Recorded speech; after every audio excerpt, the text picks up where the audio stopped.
Em tempos de Covid-19, as vacinas contra a doença se tornaram objeto de muita discussão e controvérsia. Produzidas em tempo recorde, estão ajudando a pôr fim na pandemia, permitindo que a vida volte ao normal. Mas, principalmente nos Estados Unidos, existe uma parcela da população extremamente resistente às vacinas, sejam elas quais forem. O documentário A Conspiração Antivacina, disponível no serviço de streaming HBO Max, mostra as raízes desse movimento. O Quarentena Cult desta semana vai falar sobre os erros e acertos do filme, com a participação de Eli Vieira, biólogo, mestre em biologia molecular pela UFRGS, mestre em genética pela Universidade de Cambridge, no Reino Unido, e colaborador da Gazeta do Povo. Eli, é um prazer ter você aqui novamente com a gente. Seja bem-vindo. O Evandro está aqui também. Obrigado com a gente. Pelo convite. Oh, não vai me apresentar, meu?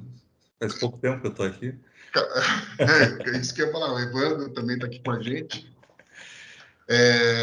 Eli, Evandro, quem quer começar a falar já? Eu gostaria de começar com o Evandro. Queria saber o que você achou do documentário. Você sabe que eu tô começando em todos os últimos, só porque é pepino, né? Exatamente. Pepino a gente passa para o chefe. Tá bom. Bom, vamos lá. Eu queria fazer alguns tratados com o nosso ouvinte e telespectador para a gente começar esse debate. A gente vai discutir um documentário que estuda o movimento anti-vacina, principalmente nos Estados Unidos e Europa. Quando a gente vai falar aqui sobre esse ângulo, tem que separar duas coisas, né? Como nasceu o movimento anti-vacina e todas as falácias que vêm junto com ele e quais são os perigos disso. Esse é um ponto. O outro ponto é que o documentário tenta misturar, mas é importante que a gente aqui não misture e que o leitor entenda que nós não estamos misturando, que esse movimento anti-vacina não tem nada a ver com as discussões sobre vacinação obrigatória e passaporte sanitário no Brasil. Uma coisa é você discutir as vacinas como a tríplice viral, você discutir vacinas que foram testadas durante anos e anos e que demonstraram resultados, né? E que a contra-argumentação é cheia de teorias da conspiração para falar porque essas vacinas não deveriam ser tomadas. Isso é um problema de saúde pública, já com outro panorama. Não vamos discutir aqui, misturando as coisas, a gente até pode vir a tratar de por que essa tentativa de associar quem hoje discute quais seriam os efeitos a longo prazo da vacina, por que não se discute quais são os efeitos, me fugiu o nome aqui, mas quando gera alguma morte, gera algum problema... Os efeitos adversos? Os efeitos adversos da vacina, por que as pessoas não podem discutir isso e esse assunto está bloqueado? E se você tenta discutir isso, você é taxado de negacionista e, mais do que nunca, taxado como antivacina. O brasileiro não é antivacina, de maneira nenhuma. A gente sempre teve altos índices de vacinação. E a gente não vai também entrar na questão política, mas eu vou deixar só um exemplo de alguém que falou sobre isso e que tornou isso muito claro e que é atacado de uma determinada forma. O presidente Bolsonaro falou que ele não vai se vacinar com essa vacina, mas que é uma decisão do cidadão, do brasileiro, se ele vai tomar ou não. O presidente Bolsonaro falou, e eu não estou defendendo a posição dele, que ele não é contra a vacina, porque é impossível você ser contra a vacina e servir ao exército, por exemplo, onde você toma doses cavalares de vacinação. Assim como você tem que se vacinar caso você vá numa área onde tem a febre amarela, ou risco de contaminação, ou uma malária, não sei se sim, mas febre amarela, com certeza. Então, o problema é separar. Uma coisa é discutir o momento atual de vacinas que tem menos de 2 anos sendo aplicadas em pessoas e tudo que acarreta disso, e outra é os anti-vacina, aquele movimento que nasce lá nos anos 70, 80, nos Estados Unidos, na Inglaterra, né? Que eu acho que nasce com aquele... Como que é o nome? Andrew... na verdade, Andrew o movimento Wakefield. Anti-vacina nasceu com os hippies, mas o Andrew Wakefield já é final da década de 90. 98, quando ele publica o artigo dele na Lancet, relacionando o autismo com vacina. Então, assim, esse é o meu resumo, e eu já deixo aqui até a minha posição sobre esse documentário. É um documentário que é muito maldoso. ele conta a história do movimento antivacina e tenta fazer uma relação com a Covid. E ele não explica a relação com o Covid em momento nenhum. O que ele tem? Ele vai lá e vai contar todo o encadeamento do movimento antivacina, com o Andrew, vai me fugir o nome dele sempre, como eles se organizam, como eles fazem crianças com autismo tomar minerais e expelir parte do sistema digestivo pelo ânus ali, e como eles mostram essas peles, esses mucos ali, uma coisa nojenta. A mucosa, eles dizem que aquilo lá é expelindo o autismo no corpo, sendo que está fazendo fazendo um mal terrível para o intestino dessas crianças. Eu fiz muita matéria sobre o Andrew Wakefield quando eu estava na Veja, quando eu era editor de Ciência e Saúde no site, e eu fiz muita matéria, porque foi bem na época que ele se retratou, que o Lancet se retratou em 2010. Em maio de 2010, a The Lancet, que é um dos principais, se não digo que é o principal, porque cada um tem o principal da área, né? Por exemplo, New England, para médico que gosta de diagnóstico, é o principal. The Lancet, para medicina, é incrível. Assim como o British Medical Journal e a Science para astronomia, física, etc. Cada um tem, o periódico científico tem um papel importante. A Nature, etc. E tal. O caso do Wakefield ficou famoso porque, primeiro, ele fraudou, ele mentiu, ele fabricou as evidências que existiam sobre, no estudo dele, relacionando vacina com autismo. Né? A tríplice viral. Ele dizia que a tríplice viral era tão forte, né? Dava uma reação tão forte do sistema imunológico da criança que fazia com que o cérebro dela tivesse um problema e ela desenvolvesse autismo. Esse é um negócio bastante cruel, porque os pais que têm crianças com um transtorno do espectro autista, que é um transtorno que varia muito, né? Desde do baixo desempenho intelectual até o Asperger, que tem um desempenho intelectual normal ou até, na maioria dos casos, acima da média. Então, e a criança, ela não foca, a criança grita, a criança dá muito trabalho. O pai que tem um filho autista, ele tem muito trabalho, muito trabalho. Assim, um negócio que é quase pro resto da vida. E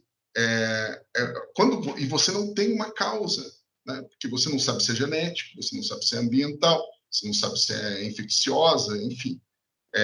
Então, quando o Wakefield aparece e diz, olha, é isso, o problema do seu filho é a vacina, e ele relaciona isso com muito sucesso, porque é bem na época da vacina tríplice viral, é bem na época que a criança desenvolve autismo, né? Aparecem os sintomas, na verdade, né? Ela desenvolve e já nasce com autismo, mas os sintomas aparecem nessa época. Então, os pais ficaram assim, pô, agora eu sei porque meu filho tem isso. Pelo menos já é um alívio, né? E nos Estados Unidos isso teve um campo muito grande quando foi abraçado por gente que nem o Robert De Niro, que depois ele teve outras informações e voltou atrás das posições dele, Jim Carrey, a Jenny McGarth, que era namorada do Jim Carrey, o Robert Kennedy Jr., que é democrata. Isso as pessoas não veem aqui no Brasil. As pessoas que estão entrando nesse movimento estão copiando isso dos Estados Unidos, que isso daí se originou no seio da galera democrata, de esquerda, não foi a galera de direita. Agora, como muitas pautas, então, até estava conversando disso outro dia, muitas pautas que eram da esquerda foram apropriadas pela direita, porque a esquerda, há um tempo atrás, a esquerda hippie, essa esquerda paz e amor, era contra o governo, era muito contra o governo. Então, desconfiava do governo, o governo estava contra, o governo está monitorando, está nos monitorando, quer saber onde está. Jones, deixa eu só fazer um complemento. Claro. Eu acho que são duas coisas. Tem a esquerda tradicional socialista, trabalhista, sindicalista. Essa o governo, ela é o último passo antes da revolução, né? Então ainda tem que ter um governo forte para depois você conseguir suplantar isso. Sim, mas o que você está falando é a outra esquerda, que era a esquerda libertária, que hoje está no Tea Party, né? Isso, a Eles esquerda migraram, libertária. né? Isso, exatamente. A esquerda libertária, aquela esquerda que não confiava no governo, criava um monte de teoria da conspiração. Não confiar no governo não é uma coisa de conspiração, é ok. Hoje, quem mais confia do governo é a direita, né? O pessoal da direita. Isso vai e volta, depende de quem está no poder, né? Porque agora existe uma hegemonia cultural de esquerda que, obviamente, vai levar o pessoal que é mais conservador, mais direita, a desconfiar dessa hegemonia, né? Enfim, estou me alongando aqui, mas a questão é a grande culpa do movimento anti-vacina nos Estados Unidos, que é terrível, porque daí tem crianças, eles citam no documentário, né, que aquele surto de sarampo em Nova York, 390 casos. Acho que no Brasil, nos últimos 10 anos, não teve 390 casos, se bobear. Então, é muito forte. As pessoas, você viu, um a cada 3 americanos não quer se vacinar. Hoje a gente deu a notícia, a gente está gravando isso numa quarta-feira, os Estados Unidos Não, chegou a Jones, 800 mil mortos. aquele dado lá eu acho que é mentiroso, tá? Eles falam que um terço da população mundial não quer se vacinar. E aí eles Não, da americana, não da mundial. Tanto que eles citam a população inglesa, que 90% quer se vacinar, acredita nas vacinas. É tá, americana. eu entendi errado, mas é aí que está o pulo do gato. Hoje, um terço não querer se vacinar não significa que um terço é anti-vacina. Sim, sim, sim, sim, sim, sim. E a vacina da Covid ou vacinas em geral? Eles não falam, né? Eu suponho, pela data do documentário, eles tenham juntado, como aliás é o grande defeito do documentário, né? Não fazer essa distinção entre uma coisa e outra. Pegar o movimento de vacina lá do Andrew Wakefield e misturar com o pessoal que tem dúvidas legítimas, né? Em relação à vacina contra a Covid. Então, eu passo a palavra. Termina, Evandro, eu só fiz esse parênteses aí, termina aí a tua impressão e daí a gente Esse passa a parênteses palavra. aí foi maior do que eu falei aqui. Eu vou passar por Sim, ele já, depois eu comento o que ele falar. maravilha. Então, Eli, Não, a palavra é sua. ótimo. O Jones já fez um bom resumo aí das questões, né? E o que eu tenho a acrescentar é o seguinte: a rapidez com que houve essa mudança de sinal de qual é a tribo política associada. Porque para o meu texto a respeito das vacinas, que assim, foi assim, o Jones me pediu para falar dos efeitos colaterais. Eu falei, a gente tem que ter muito cuidado com isso, eu tenho que contextualizar bem. E eu contextualizei tanto que eu fui para a origem das vacinas no ano 1000 na China, né? Que foi a variolação, né? Que a avó das vacinas é a variolação. Que você pegava lá uma amostra da pústula de uma pessoa com varíola e colocava na outra. E foi isso que o George Washington fez, né, com os soldados dele.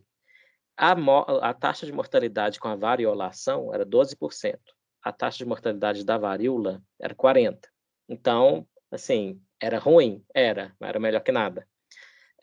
Então, mas voltando, foram 4 anos para virar o sinal, né, do movimento anti-vacina ser associado a essa, eu chamei de esquerda natureba, uma elite natureba, associada a Hollywood, e não só a Hollywood, também no entorno daquelas universidades da Ivy League, as melhores universidades americanas, você viu surtos de cachumba nos anos 2016, então, e o livro que eu usei para contar essa história das vacinas, inclusive, foi publicado em 2017, 2018.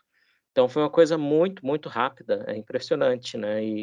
Bem, claro que boa parte desse fenômeno foi o Trump, né? O Trump também é citado no documentário, ele ouviu o Wakefield, né? Eu acho que tem foto do Trump com o Wakefield. Então, ele meio que impulsionou essa virada aí de jogo, de A qual... galera não lembra, né, Eli, mas o Trump, ele era amigo dos democratas antigamente. Ele saía, o grupo, né, Evandro, também, o grupo, o círculo social dele, tem fotos, várias fotos dele com a Hillary, com o Clinton, com o Bill, né, com o Bill Clinton. Ele não era da turma dos Se lembra republicanos. daquele documentário bem bom, por sinal, do Don't Get Me Wrong, não? Como que é? Get Me Roger Stone. Get Me Roger Stone. O Roger Stone era libertário. A É galera libertária libertário, mas apoiava. ele era da turma dos republicanos. Ele trabalhou na administração Nixon. Libertário, ele era libertário de direita.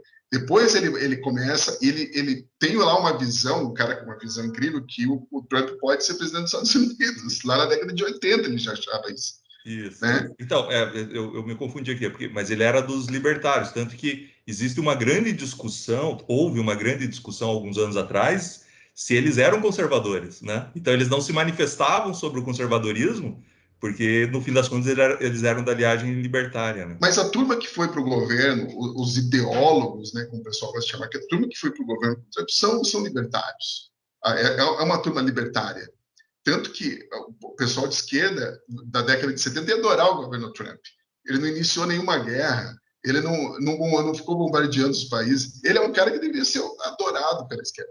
Porque esses caras seguem o princípio de não intervenção do Hans Hermann Hoppe, que é o cara que dizia que os Estados Unidos nem devia ter entrado na Primeira Guerra Mundial. Ele dizia isso, que se os Estados Unidos não tivessem entrado na Primeira Guerra Mundial, a Europa tinha se resolvido e não haveria Segunda Guerra Mundial. E daí já é tema para outra coisa, né? Mas eu poderia... Volta ele para a esquerda do Trump. Então, o Trump, pois é, e o Trump também era, quando começaram, né, quando ele virou um candidato e tal, começou a acusação de racismo, ele também era super próximo dos negros, tem rapper que citava ele no rap e tal. Ele era muito amado, né, realmente, por essa fração demográfica que vota no Partido Democrata. Então, ele, na verdade, serve como um indicador dessa mudança, mas essa mudança foi de grau. Então, mais pessoas na direita eram antivacina, na esquerda eram antivacina, e agora virou. Mas sempre transcendeu essas barreiras políticas, né? O movimento antivacina, ele sempre teve esse caráter, né? E quanto a... Mas, para a gente ir um pouco para as autoridades ali, quem falhou em todo esse processo, além do próprio Wakefield, né? O artigo dele é de 98, então ele publicou o artigo na revista Lancet em 98. E não é que ele diz que simplesmente que a vacina causa o autismo, ele põe ali um intermediário causal, que seria a flora intestinal. Então, ele diz que a tríplice viral altera a flora intestinal, e a flora intestinal, então, atacaria de alguma forma o desenvolvimento do sistema nervoso central. Claro que é tudo, eu não sei de onde tirou isso, é por especulação, e ele, interessantemente, ele teve oportunidade, né, de replicar o estudo, falhou na replicação, e como você disse, teve evidências de fraude. Então, quando é que começaram a duvidar do estudo dele? Porque você vê no próprio documentário, mostra, assim, jornais da TV aberta, que lá também, né, era a forma na época, nos anos 90, mais de atingir o grande público era esse, e eles comentando o estudo a sério, né, e tal, acreditando até no estudo. Foi lá por 2004 que um jornalista fez uma investigação e começou a notar algo errado com o artigo dele. Inclusive, esse jornalista, ele retweetou o meu texto, em que eu falo do Wakefield, mas eu não cito ele, infelizmente, devia ter citado. Então, a Lancet demorou muito, Brian né? Deere, né? É o Brian Deere. Isso, Brian Deere, bem lembrado. Então, em 2004, Brian Deere soou o alarme, mas a Lancet ainda demorou até 2010 para retratar o artigo, né? Então, foi muita demora. Então, na rede tem os editores-chefe têm parte da responsabilidade, por isso ter demorado tanto, né, e ter crescido tanto esse movimento. Muito bem. E, no geral, essa parte, eu queria saber, Eli, o que você achou dessa parte de juntar o movimento antivacina, aquele do Wakefield. Seria bom a gente deixar claro, o Wakefield, muito do que se reproduz hoje nas redes sociais vem tudo do que o Wakefield fala sobre vacinas. E o Wakefield é picareta. Então, gente... teve o registro médico cassado. Teve o registro médico cassado. É muito complicado. Só para explicar para o ouvinte também, é que além do documentário mostrar o nascimento do Andrew e como ele fez essas teorias que depois vieram ser desmascaradas e ele nunca conseguiu comprovar o contrário, ele se fecha, só que ele cria toda uma rede subterrânea de comunicação, né? Então ele teve uma ampla exposição na mídia, ganhou a credibilidade, virou o especialista ungido, né, do SOA, não é isso? Por muito tempo. Então, para você desfazer você só em 2010 a Lancet faz uma correção, você tem 12 anos de que ele é um cara que publicou um artigo na Lancet, certo? Né? Por mais que na metade do caminho comece a ser contestado, mas essa contestação provavelmente não vai ter o mesmo apelo do que o cara que achou a cura do autismo na Márcia Goldschmidt no Brasil, falando, né, daquele jeito. A exposição para as massas é muito forte. E com isso vem as redes sociais. e você começa a ter os grupos, e esses grupos começam a se ajudar, a se retroalimentar, e ele não pode mais ser atingido hoje. Ele não tem mais como ser atingido, porque o que você podia atingir nele? Falar que ele é um charlatão e que ele é um criminoso, todo mundo já fez, tá? Está resolvido, ele não tem como provar a ciência. Eu vou dar um exemplo, eu sei que eu vou apanhar, porque toda vez que eu dou esse exemplo, eu apanho. A gente tem hoje a mesma coisa, mas com um grau, obviamente, muito menor de crueldade, que é a homeopatia. Né? A homeopatia, você já não tem mais o que ser feito. Você já demonstrou que ela não funciona, você já comparou com o efeito placebo e você deu a chance para todos os médicos e cientistas que promovem a homeopatia comprovar. Eles nunca conseguiram. Tem como que é o nome lá? O James Rand, que oferece $1 milhão, né? Acho que é James Rand o nome dele. Já faleceu, o James Rand, era um mágico, né, que promovia um prêmio para quem provasse que funciona.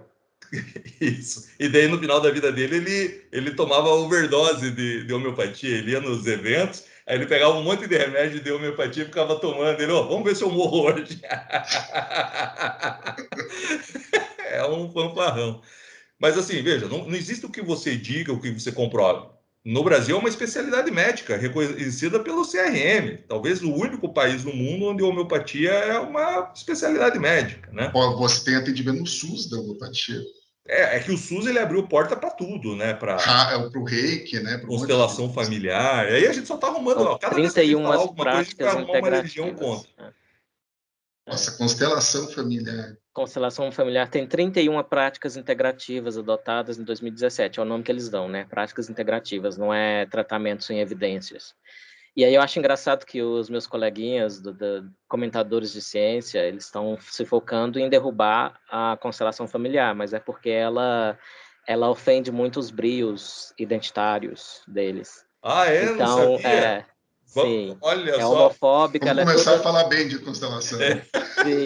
Vamos publicar. Eu acho que devia derrubar tudo, devia desfazer essa decisão do SUS, né? Mas sim, tem a homeopatia, ela basicamente ela atinge assim, o jackpot de como contrariar o maior número de ciências ao mesmo tempo. É a homeopatia. Porque aí eles falam que quanto mais diluído, mais potente é. Então, se você acredita no número de Avogadro, né, umas 10, 30 daquelas diluições, não tem mais uma molécula do tal princípio ativo, né? E eu acho até, voltando às vacinas, que o Você criador da homeopatia... Você já viu aquela sketch cômica, viralizou um tempo atrás, eu acho que era do Channel 4, inclusive, que é o que produziu esse documentário que está na HBO, mas é do Channel 4, que é o cara chega no hospital, um acidente de carro, daí o cara, que carro que é? É um Ford, não sei o que lá. Então vamos diluí-lo ele em 1000 pedaços e vamos dar para o paciente um pedaço do carro lá. Cara, eles fizeram muito bem feito. Essa sketchzinha ficou bem legal. Depois eu passo para vocês aí. Mas eu acho que a sketch é do Mitchell e Webb. Virou comédia, né? Uhum. Eu acho que é de um programa da BBC, na real, que chama Mitchell and Webb Look. Eu gosto muito o David Mitchell é um grande comediante britânico, e eu tenho um parceiro dele, o Robert Webb. Eu acho que é a mesma sketch. Aí tem uma parte que ele pega um cristal, não, tem que ser um ametista, e passa em cima do paciente. O cara foi atropelado, né? Tá tudo quebrado, né? Mas eu ia fazer uma relação dessas práticas integrativas da homeopatia com o assunto de hoje, que é as vacinas. Eu acho que aconteceu o seguinte: o Samuel Hahnemann, que foi fundador da homeopatia, ele viu que a vacina, ou a variolação, não tinha vacina ainda na época dele, até onde eu lembro, era baseada no igual, né? Então, a cura pelo igual, isso que significa homeopatia. Homeo é da mesma raiz do homossexual, homo de igual. Então, eu acho que tem que ser o mesmo princípio que causa algo similar à doença, ou seja, soa bastante como a variolação ou a vacina. Só que aí ele criou um princípio metafísico de que sempre tem que ser assim. Então, por exemplo, os homeopatas, para tratar febre, eles pegam pimenta caiena e diluem. Aí tem todo um protocolo de chacoalhar de um jeito mágico lá. E diluindo, até não sobrar pimenta caiena nenhuma. Então, a pimenta caiena supostamente causaria algo como a febre, então ela seria um tratamento pelo igual, só que um igual diluído. E aí, mas o que eu acho mais, assim, irritante é que os homeopatas chamam todo o resto da medicina de alopatia. E aí, alos de outro, de diferente. Mas o resto da medicina nem tem nenhum compromisso com o princípio metafísico de cura pelo diferente. Isso é uma besteira. Para mim é um xingamento contra. É tipo, me lembra judeus separarem o mundo em judeus e gentios, ou alguns crentes fundamentalistas, entre filhos da graça e os filhos da desgraça. Eu já ouvi essa num acampamento evangélico. Então, é uma separação irreal, né? Que tem a homeopatia e a alopatia. Não tem nenhum compromisso com isso. Mas vamos voltar para o documentário. Não, mas é interessante, eu gosto de conversar muito sobre isso. O problema é que toda vez que você fala de homeopatia, você perde 80% do público, né? Não o nosso público aqui, que eu tenho certeza que é muito esclarecido e vai entender. Mas, por exemplo, quando estava tendo a questão do tratamento precoce, e a gente na Gazeta defende muito a autonomia médica. Então, assim, será que funciona? Será que não funciona? A gente não sabe. O negócio está sendo feito. Agora, existe a parte ali do off-label que vai sendo, né? Como a gente viu lá na pandemia da AIDS, foi muito forte o off-label sendo usado. E aí, quando as pessoas falavam, assim, né, numa conversa, e sem criar uma falácia do espantalho aqui, né? Uma pessoa, outra pessoa que falava, mas você não pode acreditar porque a pessoa falou que tá bem. Eu também acho que não, porque isso é anedótico. Eu falo, por exemplo, isso acontece em Florais de Bar, porque eu já sabia que naquele núcleo ali, 80% das pessoas tem uma quedinha por isso, né? Porque Florais de Bar, ele é sobre, né? Todo mundo fala, eu uso e dá bem. Agora, quando você vai no fato científico, não consegue ser provado. Então, a cloroquina ali, nesse momento, você pode aceitar ou não aceitar, mas ali, naquele momento específico, ela também era um caso anedótico a ser provado no futuro. Outras coisas já tiveram 100 anos, como a homeopatia, acho que é de 1890 e alguma coisa. Tiveram mais de 100 anos para serem provadas, né? Quando a gente fez uma matéria, Joane, se lembra que a gente fez sobre florais de alguma coisa? E a presidente do Instituto de Florais de alguma coisa mandou um e-mail contestando que a gente fez uma matéria científica, né, falando por que isso era pseudociência, dela, vocês estão equivocados, todos os estudos novos que estão saindo, não sei o quê. E aí a gente respondeu para ela, realmente, isso foi um erro, né, já que estão saindo os novos estudos, encaminhe para a gente os novos estudos que a gente vai fazer um errado.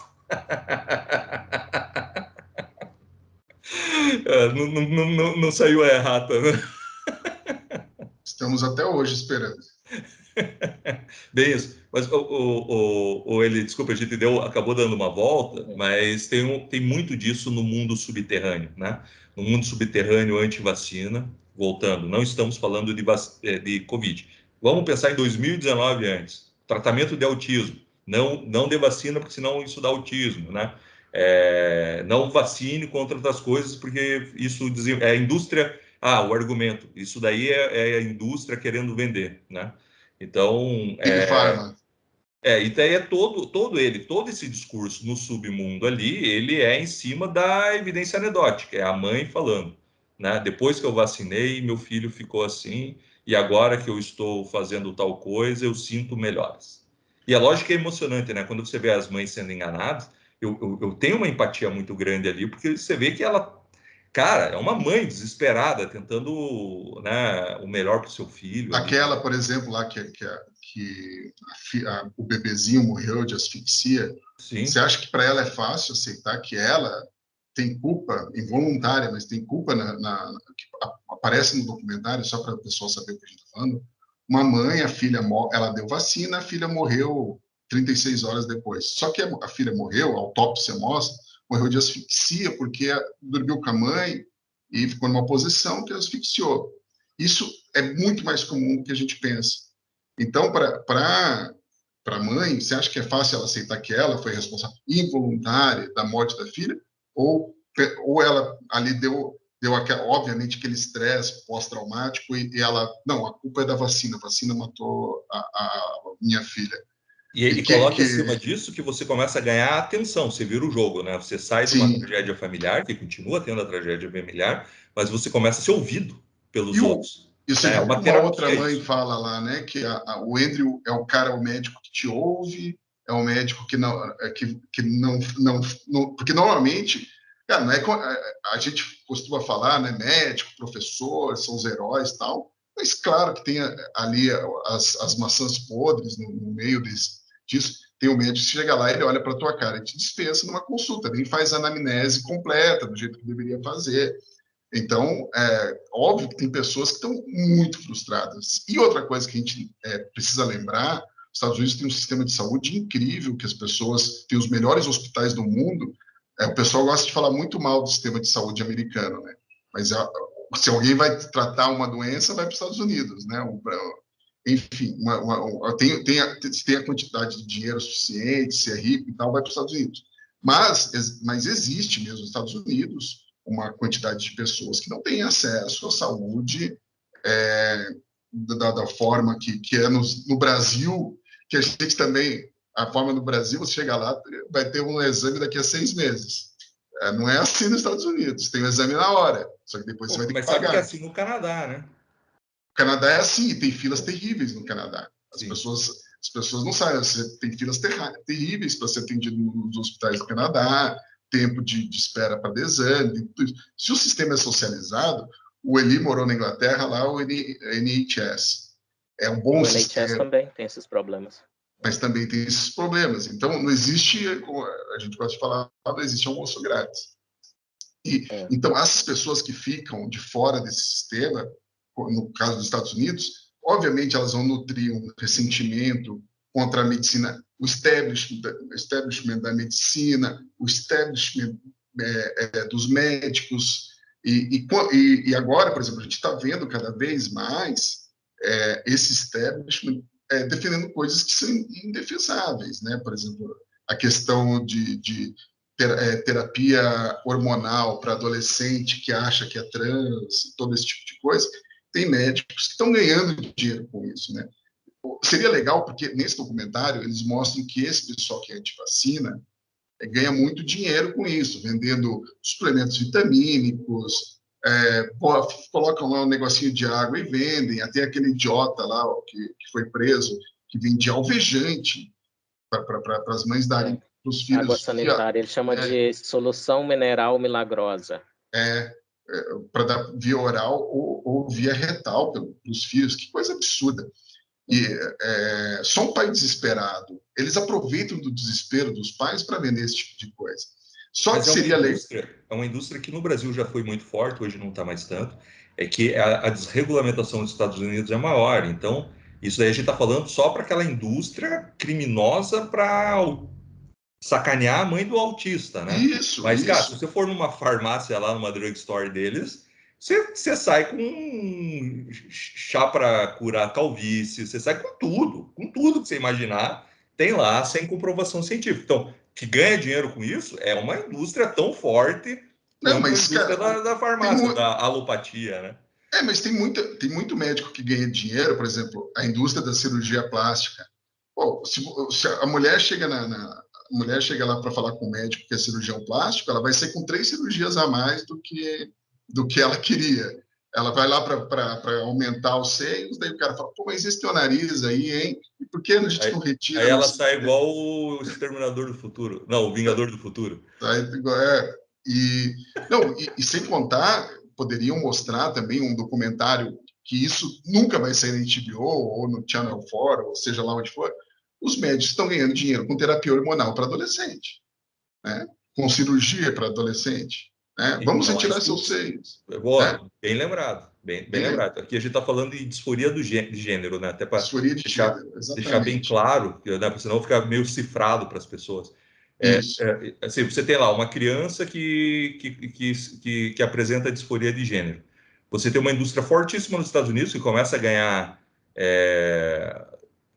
ganhar terreno no Brasil, que leva para o psicólogo, ou a própria escola já encaminha para um psicólogo / psiquiátrica, e é meio que ato sequência, você já vai para uma clínica de transição, bloqueia os hormônios da criança antes da chegada da puberdade, para depois você fazer a transição.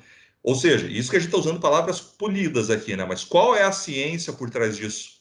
Qual é a ciência? A gente publicou um estudo da Sociedade Americana de Pediatrias. É um estudo que já tem alguns anos, pode ser que já tenha coisa nova acontecido, eu acho que ele é de 2017, 2016, onde mostra que a maior parte das crianças que apresentam disforia de gênero, elas voltam a ter, a se identificar com o gênero biológico depois da adolescência.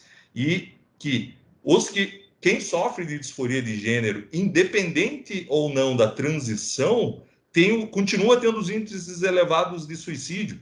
Então, assim, não é uma saída, né? Tipo, o que você tem é, na verdade, assim, ao meu ver, nesse momento, uma mutilação sem propósito, porque a única certeza que você tem quando uma criança entra nessa esteira de abate é de que vai sair alguém estéril lá na frente, né? Porque a criança até pode mudar, mas depois que você bloqueou os hormônios, na adolescência, você vai ter uma pessoa estéril. Então, é problemático, né? O que eu vejo nisso aí, Evandro, é uma atitude de hubris, de arrogância mesmo, dos ungidos que a gente está sempre falando aqui, porque eles pensam que a puberdade assim, é um evento biológico que você pode botar um sinal vermelho, pausar e depois retomar. E é muito mais complicado do que isso. Os hormônios sexuais são grandes coordenadores de desenvolvimento do sistema inteiro, inclusive o cérebro. Então, na verdade, tem riscos associados e riscos desconhecidos associados. E eu sei que o assunto, talvez a gente discuta mais aprofundadamente em um próximo, que o assunto hoje não é esse, mas tem um fenômeno novo, que é a disforia de início rápido, que afeta especialmente as meninas, adolescentes, que parece que tem toda a cara de contágio social. Então tem um livro que narra isso, que é Irreversible Damage, Dano Irreversível, do Abigail Shrier. E uma coisa nova que eu vi é que Richard Dawkins endossou o livro, foi ontem no Twitter, e já está sob ataque do pessoal aí. Precisamos da matéria sobre isso daí, porque ela publicou na universidade, a universidade tirou a publicação dela e ainda pediu desculpas por ter publicado e ela foi meio ostracizada. Essa é a mesma pessoa, né? Que ela acompanhou a filha nos fóruns, né? E nos fóruns é que você começa a ter essa contaminação viral de disforia de gênero, né? É parecido com a bulimia, né, de décadas atrás.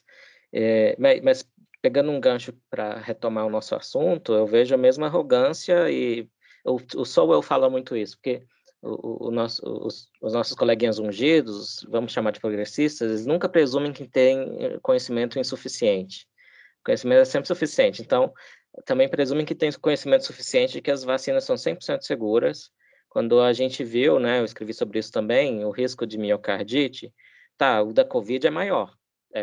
Só que antes se falava em qual o risco de miocardite para quem toma vacina de mRNA. Antes se falava em 1 em 1 milhão, né? E agora em homens jovens, no estudo israelense envolvendo milhões de pacientes, já está em 14 em 100 mil. Eu não quero presumir com isso, não quero parecer que eu estou presumindo que vai aumentar ainda essa estimativa, mas já dá uma diferença grande de uma ordem de magnitude para o que se falava antes. Então, qual o principal problema nisso aí? É que aí forçar, quando há uma ignorância da natureza do risco, é que é o problema. Não é que a gente é contra a vacina, a gente é contra ficar forçando uma coisa que nem quem está forçando sabe exatamente a natureza do risco que está sendo Isso imposto. que eu ia te perguntar, eu acho que ficou bem interessante a tua conexão, e aí eu tenho uma dúvida aqui super honesta, tá? E eu me corrija se eu fizer, se a própria pergunta já for idiota. Eu tenho a impressão que a vacina por mRNA é algo que surgiu, sei lá, em abril do ano passado. Quando alguém vai lá e pergunta qual é o efeito a longo prazo de vacinas de mRNA no organismo, pode ser previsto já com certeza pela ciência ou é algo que a gente vai descobrir conforme o tempo passa? A aplicação em humanos, sim, é recente, mas a pesquisa já tinha uns 9 anos, já tinha diferentes vacinas de mRNA sendo propostas para diferentes condições, né, diferentes doenças. Então, a aplicação em humanos é recente, mas a pesquisa não é recente, não. Então, tem gente que pensa que é, mas não é. Então, sempre há ignorância envolvida no longo prazo. Aparentemente, para tentar ser um pouco mais otimista, essa miocardite ocasionada pela vacina, ela é leve e passa rápido. Então, parece que esse é o caso. Mas teve um estudo aí, que eu também citei numa matéria da Gazeta, que o cara ele olhou o coração de todo mundo, dos atletas lá, independente de estar sentindo dor no peito. Tinha alguns com cicatrizes no miocárdio, né? Então, essas cicatrizes, a longo prazo, elas dão problema? Não dão, né?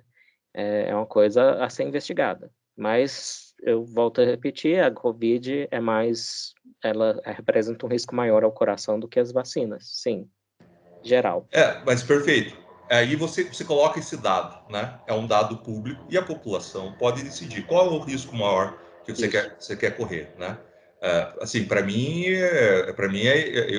eu fui lá e tomei as 2 doses de vacina, porque quando eu li, eu falava, pô, na minha condição é muito melhor eu correr esse risco calculado da vacina agora, do que ser entubado. E quando eu fui, as pessoas de 40, 50 anos estavam sendo muito entubadas e as principais mortes já estavam ali. E para quem estava acima de 50 anos, por causa do avanço da vacinação, já tinha caído bastante, né? Então, no curto prazo, aí Evandro tomou a decisão de que no curto prazo, pô, sei lá, se eu ganhar 10 anos de vida já está melhor do que correr o risco. É um risco calculado. O que me intriga é por que a gente quer tirar a opção das pessoas escolherem o próprio risco. É como se eu pegasse teu dinheiro, Eli, e falasse isso, você vai botar na bolsa. Você fala, não, eu quero poupança. Você fala, não importa, cara. Eu sei o que é melhor para o teu dinheiro e eu vou botar na bolsa. Tipo, é autoritário, né? Assim, me parece que não faz muito sentido. Você pode alegar, mas é uma crise global. A crise global e a pandemia, a gente já não está mais no ponto alto nesse momento que a gente tem. Então, se não foi aplicado lá e a gente, como humanidade, conseguiu resolver isso de certa maneira até o momento, por que agora, nesse momento, a gente está discutindo passaporte, discutindo exclusão de pessoas da sua própria cidadania? Eu estava assistindo um vídeo de uma pessoa que não estava conseguindo... ela marcou a carteira dela de motorista, estava lá esperando ela. Quando ela chegou, a funcionária pública falou, cadê a tua carteira de vacinação? Ela falou, o que uma coisa tem a ver com outra? E ela se recusou. A pessoa não pode receber um documento que é dela. Evandro, será que eu acho bem bonito essa história de passaporte? Você não vai poder entrar na escola, você não vai poder pegar a tua carteira. Tá bom, então vocês vão parar de cobrar meus impostos? E o Evandro falou ali de pegar o meu dinheiro à força e aplicar numa poupança. Ué, Evandro, você está descrevendo o FGTS para mim? Exatamente. O FGTS é um confisco do patrimônio privado em benefício da visão do Estado, porque entende que o trabalhador não sabe fazer economia, e que se o Estado não fizer economia para o trabalhador, ele não vai ter nada quando ele perder o emprego. Cara, é um paternalismo desgraçado isso, né? E quem é a única pessoa no documentário que defende a liberdade? Quem que fala em todas as letras lá que tem que defender a liberdade? Vocês lembram? Eu falei isso. O Piá que está lá distribuindo o panfleto? Não? Não, eu falei na minha resenha, eu tenho a resenha escrita do documentário, publicada já. O Andrew Wakefield é o único que defende a liberdade, num telão lá na Trafalgar Square, em Londres. Ou seja, eu até falo disso lá. Então, o documentário, você falou que ele é meio maldoso, eu falei o seguinte, na minha resenha escrita, eu falei que ele tem muito mais virtudes do que defeitos, pela natureza dos riscos envolvidos em se disseminar essas ideias anti-vacinas, né? Então, eu acho importante que, ao assistir o documentário, as pessoas fiquem cientes do tipo de maluquice envolvida numa condenação a todo tipo de vacina e em seguir as ideias do Andrew Wakefield. Mas, sim, eu concordo contigo que ele é meio maldoso nessa... Primeiro que a vacina de mRNA, ela não é o mesmo método. Ela é chamada de vacina com certo risco semântico, porque ela poderia ser chamada também de terapia gênica. Mas eu até concordo em chamar de vacina, mas é um espaço semântico diferente da vacina convencional, que é um vírus atenuado, né? Então, ao misturar uma coisa com a outra, ao ficar insinuando, né, que todo mundo que tem dúvidas sobre as novas vacinas de mRNA é comparável ao Andrew Wakefield, aí sim, dá para ver a arma retórica de natureza política por trás do documentário. Eles não falam isso no documentário. Faltou essa ligação.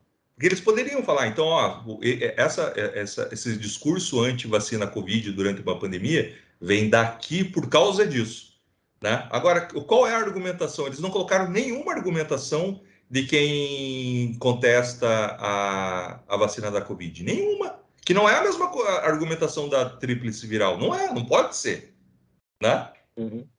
São coisas completamente diferentes. Então, só justificando, porque eu acho que foi não faz uma falsa equivalência muito grande, né? E vamos tem falar... questões, né? Por exemplo, é muito diferente você ser contra a tríplice viral, que ali você não tem evidências para ser contra a tríplice viral. A tríplice viral salva vidas, salvou muitas vidas e continua salvando muitas vidas. Se você é pai, pelo amor de Deus, dê a tríplice viral para o seu filho, do que agora, por exemplo, uma vacina para uma criança de 3 anos, uma vacina contra de Covid. Uma criança que a chance dela ter algum problema com a Covid é muito pequena, a chance dela transmitir é muito pequena. Então, será que a gente deveria estar vacinando essas crianças? Né? E que tipo de vacina? A gente vai dar uma vacina que tem um risco pequeno de miocardite para essas crianças? Ou a gente poderia, por exemplo, que nem o Eli está preparando uma matéria que provavelmente vai sair antes desse podcast. Quem estiver vendo, o que é bom, porque quem estiver vendo o podcast vai poder procurar lá a matéria. Porque esse podcast a gente está gravando aqui, mas deve sair daqui a 2 semanas. Sobre a Coronavac e a Pfizer para crianças. Né? A Coronavac é o sistema antigo. Então, provavelmente ela, para criança, é super segura. Né? Porque é o sistema antigo, o vírus inativado, é o sistema que sempre usa. A terapia gênica, né, a vacina mRNA, que o pessoal falava, não vai mudar o teu DNA. Sim, vai mudar, ele vai criar, ele vai fazer com que você produza a spike, o teu corpo faça reconhecimento da spike, que é a proteína que faz com que o coronavírus se ligue às tuas células. Então, ela vai mudar de verdade. Se essa mudança é boa ou não, nesse momento a gente tem evidências que ela é boa, porque ela vai fazer você reconhecer o vírus, mas também tem esse problema da miocardite. Não então, altera o DNA, tá? Não altera o DNA, ela faz não altera. O que ela faz é o seguinte, é porque o M do mRNA é de mensageiro. Então, biologia molecular básica, você tem lá, o DNA você tem uma instrução, eu gosto de como o Matt Ridley fala, o texto genético. Então, você tem um texto genético, ele está numa certa língua, que é a língua do DNA, então tem que ser transcrito para o RNA, e aí chama de traduzido para a proteína. A gente fala traduzido porque é muito diferente, realmente, a função da proteína, que é ela que é o executor, digamos assim, que ela é o poder executivo. Então, a vacina de mRNA, ela traz só a mensagem, ela nem mexe no seu DNA. Então, lá você tem as organelas dentro da célula, os ribossomos, então eles leem essa mensagem e fazem a proteína do vírus. E aí, sua célula apresenta essa proteína para o sistema imune, para as células de defesa, e aí você cria anticorpos. Qual o problema em potencial disso aí? Você está apresentando uma única proteína do vírus, que é a proteína importante, inclusive, que é a chave que ele usa como na fechadura da outra molécula para entrar na célula. Mas quando você tem, por exemplo, uma vacina de vírus inativado, você apresenta muito mais do que uma única proteína, então você cria vários anticorpos para vários pontos alvo daquele vírus inativado. Mesma coisa a imunidade natural. Então, a expectativa, a priori, é que a imunidade natural ela seja mais diversa, porque você vai apresentar anticorpos a diferentes pontos do vírus e não só a proteína spike, proteína S. E aí a gente vai para outro ponto, porque o Barroso está nessa aí de querer barrar os brasileiros de voltar ao Brasil se não apresentar comprovante de vacina. E lá, eu li no G1 que ele disse que não tem base científica para se afirmar que há proteção na imunidade natural. Isso, para mim, está no nível de Trofim Lysenko, de negação da ciência. Exatamente, isso é idiotice. Mas é só ver o que fizeram quando, não vamos politizar, mas quando o Bolsonaro falou que ele tinha imunização porque ele já tinha tido Covid, assim, a imunização de quem já teve Covid, e todo mundo, né? Todo mundo bateu que era mentira, era fake news, que não sei o quê, toda aquela lorota. Mas quando você vai ver, ele tem mais proteção do que a Coronavac. Porque se eu estiver errado, por favor, me corrija, tá? Mas ele deve ter uma proteção de 70% a 80% por ter tido Covid, né? Uma proteção natural. A Coronavac está dando 50%. Passando raspando ainda, porque deu 49 pontos não sei o que. Eles tiveram que dar uma mexidinha ali nos dados para dar os 50 pontos alguma coisa. Na verdade, os pesquisadores lá do Kuwait, se não me engano, ou do Catar, eles calcularam esse número, 95%. Então a imprensa inteira tem que fazer uma errata. Porque ele falou que estava com a imunidade altíssima. Ele usou essa parada. Eu estou com a minha imunidade altíssima, por isso não quero me vacinar. E sua deidade, ministro Barroso, também tem que fazer um meia-culpa, e ele se baseia em apenas 2 profissionais, 2 especialistas. E eu falei, bem, não é assim que se faz consenso em ciência, você não ouve 2 pessoas e decide. Inclusive, outros países consideram a imunidade natural, eles fazem um passaporte da Covid, com seus problemas de autoritarismo também, mas eles incluem os imunizados. Primeiro, bom que eu mencionei essa palavra, porque em vez de estar nesse cabo de guerra de não vacinados contra vacinados, a gente devia estar falando, nem é para ter um cabo de guerra também não, mas imunizados, que inclui vacinados e imunidade natural, e não imunizados, né? Então, já primeiro que já é dicotomia incorreta, e a gente é levado, sim, a desconfiar de interesses, porque existe um interesse, né, enquanto a imunidade natural, embora eu não recomende, né, que as pessoas saiam lambendo corrimão, nem nada disso, não é no corrimão que se pega a Covid, inclusive, é em sala fechada com muita gente. E o Barroso veio falar que não tem base científica. Mas me permite te fazer uma correção. Você falou que não é assim que se faz ciência. Eu vou te falar, não importa, porque o STF não deve falar sobre ciência. Abaixo de Deus vem o STF. Não, ele tem que falar sobre Constituição, é isso. Exato. E não tem lá falando, assim, é um absurdo, é uma intromissão, né? É uma pauta política, né? É um ativismo judicial, que a gente já fala tanto aqui na Gazeta do Povo, né? Está totalmente fora de controle. Eu vi um gráfico de números de processos julgados pelo nosso STF, compara com qualquer outra corte suprema de qualquer outro país. A nossa ganha de goleada em número de processos. Então, e tem um amigo meu que está fazendo mestrado em Direito, e ele julga como um sinal de autoritarismo, quando há uma corte desse tipo que julga processos demais. É um sinal de autoritarismo, de colocar o dedo... O STF estava outro dia decidindo se o Flamengo ou o Sport era campeão do Campeonato Brasileiro de 1987. Além deles decidirem coisas que não têm relevância, eles demoram. Uhum. Eles só são rápidos para desfazer a Lava Jato, né? Sim. Bom, eu não terminei de contar que a Dinamarca é um dos países que o passaporte vale também para imunizados naturalmente. A Dinamarca está errada. Tá certo, o Barroso. Quem é Dinamarca perto do Barroso? Quem é Dinamarca? Exatamente. O que o Barroso deve à Dinamarca? Há algo de podre no reino da Dinamarca. No reino da STF. Amanhã vamos mando preso. A gente está aqui, a gente é o bastião da liberdade, por isso que as pessoas vão assinar depois de ouvir. Eu sei que muitas pessoas ficaram contrariadas com o que estavam ouvindo com o nosso papo. É normal, tem que aceitar. Escute a contra-argumentação contrária. Aqueles que muita gente criticou a gente por falar da Greta. A gente precisa conhecer a Greta. Você precisa saber contra quem você está falando. E talvez você está no inimigo errado, né? Ela não é o problema. É quem usa esse tipo de discurso, é como é usado esse tipo de discurso. Então é importante a gente saber o que todo mundo está fazendo, estudar as pessoas e discutir sobre isso, né? Não adianta simplesmente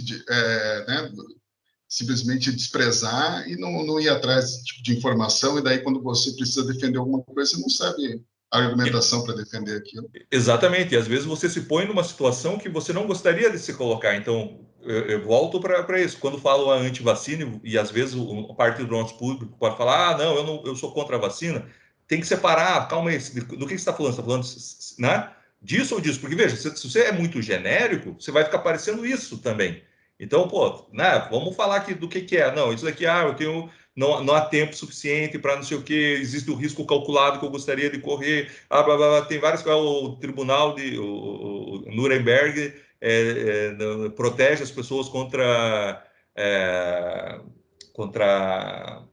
inocular coisas no teu corpo à força, né? A força e experimentais, né? Então, assim, como a gente está falando de criança agora, nesse momento, põe na balança, qual é o maior risco, né? Ainda não sabemos, né? Pode ser que seja... Então, o grande problema, que nem o Eli falou, né, essa rubris, essa arrogância, é assim, das pessoas acharem que sabem tudo, né, nesse momento, desde o começo, né? Lembra da questão da cloroquina cientificamente, terapias, medicamentos cientificamente de eficácia não comprovada, não sei o quê. Não, amigo, a eficácia não é comprovada, mas também não é não comprovada, né? Uhum. Então, Galera, vamos baixar um pouco, em linguagem popular, né? Galerinha, vamos baixar um pouco a bola e convencer, e tentar convencer na base da conversa, porque quando você censura, né, que nem foi o caso do Wakefield, o que aconteceu com o Wakefield, a galera tentando censurar? O cara cresceu, porque daí ele virou mártir, ele virou, é o cara que é perseguido pelo sistema, né? Exato, e aí ele se blindou com qualquer crítica, porque tudo que Sim, vier é porque querem destruir ele, exato. a Big Pharma tentando destruir o gênio, né? Sendo que ele tava de conluio com a Big Pharma para vender a vacina dele, para vender a vacina dele para ganhar dinheiro, ganhar milhões, ganhar. Aliás, uma coisa que o brasileiro aquele repórter, né? Desculpa, sim, aquele repórter que você mencionou, Jones, o Deere, ele previu lá quantos milhões ele ia ganhar por ano se tivesse passado. É um teste, uma coisa lá, para ver se tem ou não propensão a desenvolver o autismo daquele mecanismo lá que ele propôs. E uma coisa, pô, e no final eles mostram que valeu muito a pena, né? Porque ele é casado com a Ellen McPherson. A Ellen McPherson, o brasileiro, o fã hard de Fórmula 1 vai lembrar, ela foi namorada do Ayrton Senna, Ellen McPherson. E ela era conhecida ali no começo dos anos 90, final dos anos 80, o apelido dela, ela é supermodelo, né? O apelido dela era The Body, o corpo, para ver como que a mulher era show de bola, né? Então, o Andrew Wakefield se deu bem ganhando dinheiro Ficar rico falando com ela na Flórida, na morando Flórida, na praia. na mansão na Flórida. Se deu bem às custas das mães desesperadas, das pessoas que têm filhos com autismo, que tem uma carga, não resolveu nada, né? Que é o caso. Ele resolveu alguma coisa? Não resolveu nada. Mas ele coloca-se como vítima, coloca-se como perseguido e tem essa narrativa para o resto da vida para viver no bem bom na Flórida, como é o grande vilão, né? O grande vilão. No mundo real, os vilões não se dão mal no final. Essa que é a grande verdade. Uma coisa que você mencionou, Jones, no começo, que eu achei bem acertada, é aquele fator de conforto dado por saber, né? Isso pode ter um lado muito positivo. Eu citei num artigo que já tem um tempo, uma atleta que ela não tinha nenhuma especialização em genética, não era bióloga, ela tem uma mutação que afeta até o atletismo dela, e ela descobriu qual é a mutação. Então, ela aprendeu toda a genética molecular e ela descobriu qual é a mutação dela. Isso vai curar ela? Não, mas ela vê um conforto em saber. E aí tem o falso saber, né? Então, a mãe lá desesperada, que o filho morreu asfixiado, talvez ela derive um conforto de saber que a vacina que foi a causa real da morte do filho, né? E eu acho que até que o tal do conspiracionismo tem esse elemento também, que é de saber, a gente tem esse viés, o Daniel Kahneman discute isso, o viés da certeza como um conforto, que a certeza dá e a dúvida é desconfortável. Então, quando você... E outra que quando você é um conspiracionista, você julga saber coisas que poucas pessoas sabem. Então, não só tem o elemento do conforto, de você saber uma ordem do mundo que é inacessível aos outros, como também a sua superioridade como investigador, né? E como alguém que sabe algo que é secreto. Que os outros não sabem, os outros estão cegos por aquilo. Beleza, então. Vamos para as notas?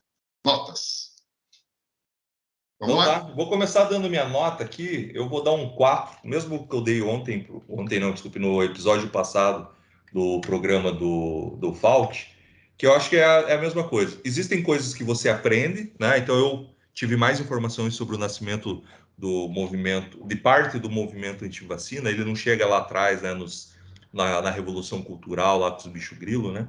Mas desse antivacina menos ideológico e mais comercial, digamos assim, né? Mais da guerra ali, do submundo.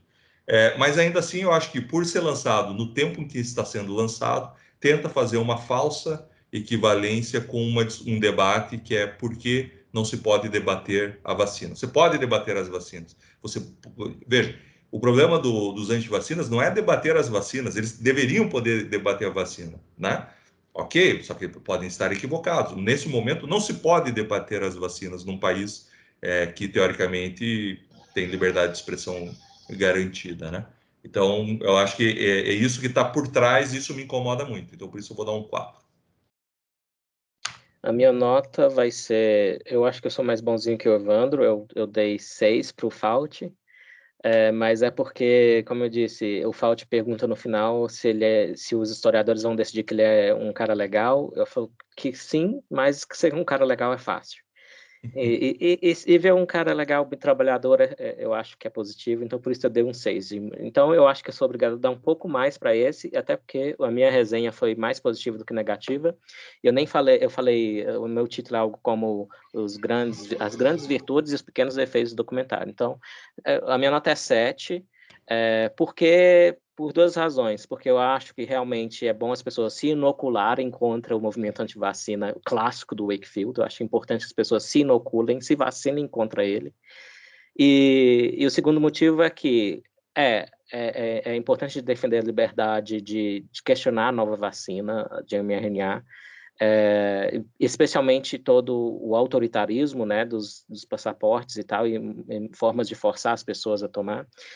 E também essa coisa irritante demais, que é ignorar a imunidade natural. Dito tudo isso, ainda a Covid é um risco maior do que as vacinas. Então, o efeito de, às vezes, as pessoas exagerarem do lado de chamar todo mundo de antivacina não é tão preocupante quanto o contrário, né? Então, por isso, minha nota é 7. Eu vou dar a nota 6 por essa confusão que eles fazem no final, mas concordo pela a importância do documentário. A pessoa, vamos supor que a pessoa não teve contato, né, com o Wakefield, não sabe quem que é e tal. É muito interessante para a pessoa ficar sabendo, conhecer, que não é todo mundo. Essa história do Andrew Wakefield no Brasil não é muito conhecida, até porque durante muito tempo aqui a vacina era um ponto comum, assim, né? Os únicos brasileiros anti-vacina você via ali no bairro de Pinheiros, em São Paulo, a elite rica, riquíssima, que estudava, botava os filhos em escolas caríssimas, e eles tinham contato com o Andrew Wakefield, porque conheciam esses atores, essas atrizes que seguiam ele nos Estados Unidos, iam para os Estados Unidos e tinham contato, então só esse pessoal tinha contato. E durante muito tempo a imprensa talvez tenha sido um pouco preguiçosa, não explicou direito, não colocou isso em pauta e deixou esse movimento crescer. Eu lembro, no começo dos anos 2000, a Super Interessante publicou um artigo anti-vacina, naquela parte, no final. Lembra que no final da Super tinha sempre um artigo de opinião. Uhum. E um cara falou que não precisava de vacina, que era só se alimentar bem. E era um artigo assim bizarro. O artigo chegava ao ponto de falar que se o cara se alimentasse bem, ele não ia nunca ficar doente. Para os homens, o pênis ia crescer. As coisas que o cara falava. Não, tem lá, eu acho que de 2002 esse Peraí, artigo. cara, passa o título do artigo aí. Não, era bem assim, aquele tipo de argumentação super apelativa, né? Um negócio assim. Eu lembro que o Adriano Silva, que na época era o diretor de redação da Super Interessante, foi bastante criticado. Tem um colunista de ciência da Folha que desceu a lenha nisso, né? Mas você vê, porque não se tinha conhecimento, eu acho que na época eu não publicaria aquele artigo, mas talvez fosse legal fazer, não um artigo, mas uma matéria mostrando os argumentos de um e depois indo lá entrevistando e mostrando os argumentos que derrubavam aquilo lá, seria o ideal. Mas, enfim, houve uma falha em informar a população e hoje estamos colhendo os frutos dessa falha de informar a população, e muitos arrogantes divulgadores de ciência no Brasil simplesmente querem interditar o debate, em vez de tentar ganhar pelo convencimento. Óbvio que tem pessoas que nunca vão ser convencidas, vão achar que todos, inclusive nós, eu já vi nos comentários de várias coisas falando, a Gazeta está vendida ao sistema, quando fala a favor, né, a gente só está mostrando os dados e a gente não está se arrogando, fazendo que nem outros veículos que chegam lá, não, vocês são burros se vocês não acreditam, vocês são negacionistas se vocês não acreditam. Não, nada disso, a gente está tentando levar a informação o mais fidedigna possível. Por isso que o cara que escreve sobre vacina, sobre ciência para a gente é o Eli, o cara que tem doutorado em Cambridge. Não é um jornalista qualquer que está lá escrevendo, o cara que sabe do que fala. Tanto que eu falei besteira ali da alteração do DNA, ele foi lá e me corrigiu de uma maneira incrível. Então, pô... Eu me formei em Cambridge também, Jones. O Centro Europeu, quando você estudava inglês, era tudo de Cambridge. Deixa eu só corrigir um detalhezinho do meu currículo, que eu cursei o PhD e levei um mestrado para casa. Então, tem um pessoalzinho que adora essa informação, né? Mas aquele credencialismo é legal que é um pessoal... É o cara crachá, né? É o cara crachá, e é um pessoal muito anti-elitismo. Por isso que eles prestam tanta atenção em credenciais, por isso. Isso, perfeito. Então, a minha nota, eu falei, né? Nota 6. Indicações. Bom, eu vou começar com a minha indicação, porque eu não dei no último, porque eu deixei o espaço pro Eli ali, também porque eu não tinha nada. Mas depois eu fiquei pensando, putz, tem duas indicações que eu estou pirando muito, gostando muito. É o programa, a gente lançou uma coluna e um programa no YouTube chamado Jogos de Guerra, com o jornalista Gavaguchi, que chama sempre um entrevistado para falar sobre defesa. Tá muito bom, assim. Então, aconselho vocês a sair normalmente nas quintas-feiras, se eu não me engano, no YouTube, e uma coluna exclusiva aos sábados no site da Gazeta do Povo. Ele está tirando foto da gente aqui. Tô não, é porque eu tinha esquecido que eu tinha que fazer uma indicação, mas eu tenho uma. A minha indicação é um documentário, acho que é do Channel 4 também. O apresentador é o Richard Dawkins, aquele ateuzão lá que todo mundo ama. Mas o documentário é muito divertido, chama Os Inimigos da Razão. E eu lembro que tem uma parte, é de 2007, e tem uma parte que tem uma curandeira que ela faz um toque assim, sem tocar, no Dawkins, e ela diz, pronto, agora o seu DNA tem 10 hélices. Maravilhoso. Saiu voando o DNA. Eu vou recomendar, vou fazer uma recomendação aqui baseado no que o Eli falou, bem rapidinho, só não é nem recomendação. Aquele episódio do South Park com tem vários episódios do South Park com Dawkins que ele namora o Mr. Garris. É muito bom. Fantástico. É muito bom, é engraçadíssimo o jeito que eles usam o Dawkins. Mas a minha indicação de verdade que eu vou trazer aqui, que eu estou assistindo, estou revendo desde a primeira temporada, o Dr. House, tem na Amazon. Cara, Dr. House é o cara off-label, tudo que a galera achava legal no House agora, ele ia ser canceladíssimo. Nem tô falando pelas coisas misóginas que ele fazia e tal, que ele era super, né, misógino, falava dos peitos da doutora Cuddy, que era chefe dele, enfim, ele era terrível, seria canceladíssimo. Drogadão. Mas, cara, o cara que é o rei do off-label, né? O rei do off-label, de levantar hipóteses, de ir com base nisso, naquilo. Ele, hoje em dia, não faria parte da comunidade científica. Não poderia ser um divulgador de ciência que nem nosso Átila, né? O cara que só fala verdades, né? O cara que só tem certezas e que sabe com certeza o que é melhor para toda a humanidade. Mas ele sabe que a Huawei é o melhor... Não, Xiaomi é o melhor celular, sei lá qual que é. Exatamente. Ele não fala bem. E a China foi o país que melhor lidou com a pandemia e é um exemplo para o mundo, segundo o nosso querido Átila e a Maria. É isso aí. E então, quem vende opiniões sou eu, porque eu escrevo para a Gazeta, segundo ele. Isso. Mas só um comentáriozinho do House. Mas é isso mesmo, eu também vendo a minha opinião para os nossos assinantes, a gente está aqui para isso, né? Se ninguém comprar, por que eu vou falar? Exatamente, vou ficar na rua, vou fazer igual o cara que segue lá o caminhão da antivacina lá. Isso ignora que eu passei 14 anos dando de graça a minha opinião, então tem isso também. Eu fui muito filantrópico com a minha opinião. Quando você tem uma opinião boa e diferente, né, você tem que cobrar, porque as pessoas valorizam isso. Porque se elas não pagarem por isso, o que vai sobrar vai ser aquela opinião senso comum. Isso, o Elias está sendo pago. E para a gente pagar o salário do Elias, tem que assinar a Gazeta. Mas eu só queria falar um negócio do Dr. House, que ele é um exemplo de... Né, ele é um mau exemplo em alguns aspectos, mas ele é um ótimo exemplo, e é isso que está faltando, eu acho. que ele vai pela plausibilidade, ele lê muito, né? Ele pensa na hipótese que não é tão óbvia para os outros. Às vezes ele descobre que é o toxoplasma, quando todo mundo estava chutando que era o lúpus. Nunca é o lúpus, né? Nunca é o lúpus, é a piada recorrente. E qual o contrário disso que o House faz? É essa confiança em autoridades, essa confiança cega. É o nosso ministro, iluministro, alguns dizem, ouvir 2 especialistas e decidir com base nisso, que não existe imunidade natural, que é uma coisa que está em livro introdutório de imunologia. Esse é o contrário do Dr. House. Então, eu concordo muito com a sua sugestão aí. Dr. House é um exemplo.